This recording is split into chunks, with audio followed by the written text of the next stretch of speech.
How's it going, guys? Steve Fry on a run, and some of you who know me know that one of the reasons why I run as often as I do, 3-4 times a week, 3-4 miles each time, it's my time to go up the mountain with God. And sometimes I hear him speak, sometimes I hear him just calming my heart, sometimes both. In this case, I just have a word to those of you who are struggling to feel connected, engaged, struggling to find joy this Christmas season.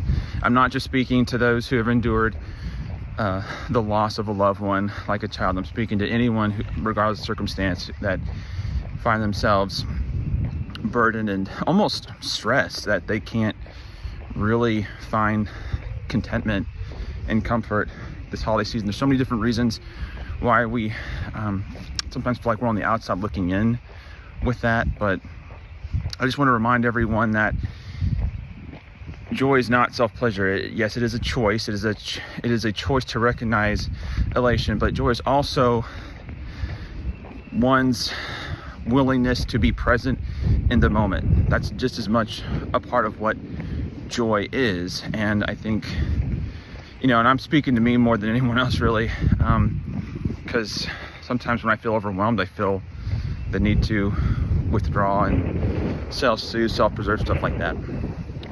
Stay engaged, stay connected. It doesn't matter if you may struggle to find the smile on your face. Some of you need to know that you need to just surrender that fear of judgment and condescension from other people. There's people who are in your corner who would be willing to talk with you and help you, and just don't feel like you're stuck in a vacuum.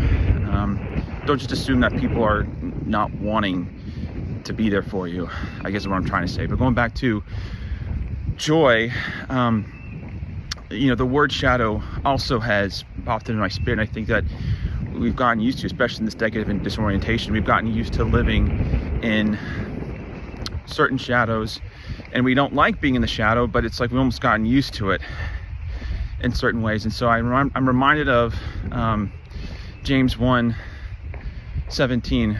Every good and perfect gift comes from the Father, from whom there's no variation or shadow due to change. What does shadow mean there? It means that I think a lot of that speaks to God's Emmanuel presence as being a constant to who he is and why we can trust him. Romans 8:28 applied to that. He works all things for good and according to his will and his purposes, his divine will for our lives. And a shadow changes. It changes shape, it changes form, and sometimes we feel like we're just, no matter what happens in our life, we feel stuck within that shadow. But even Mary, she had a moment where she was tempted to be like, I'm in the shadow of the Most High. And what did the angel say to her when, it was being announced that she would be the mother of her Lord and Savior? The preview was his presence will overshadow you. And I think we need to grasp the difference and embrace the difference between shadow and overshadow. Part of choosing joy is letting God's presence overshadow you and then overshadow the other shadows going on in your life that you feel like you're just kind of stuck. No matter what you do, you feel like you're trapped in this darkness that you're in. I'm here to say that God transcends that, and we need to let Christmas this year be a vertical prompt to surrender and also just re-anchor our trust that his overshadowing is part of the victory he has, the part of the triumph that has already happened and it will continue to happen. So I think we got to just minimize and marginalize. We got to scale our shadows this Christmas season. Stay engaged, stay plugged in. It may be hard. Again, it's okay that maybe you're hesitant because I don't feel like I could visually display and demonstrate the joy that I'm choosing to enter into. I think that's part of the reason why we back off. It's like the joy that I'm reaching for may not be evident, and then I don't want people to realize like, oh, what's wrong with me? Then it becomes about you, right? So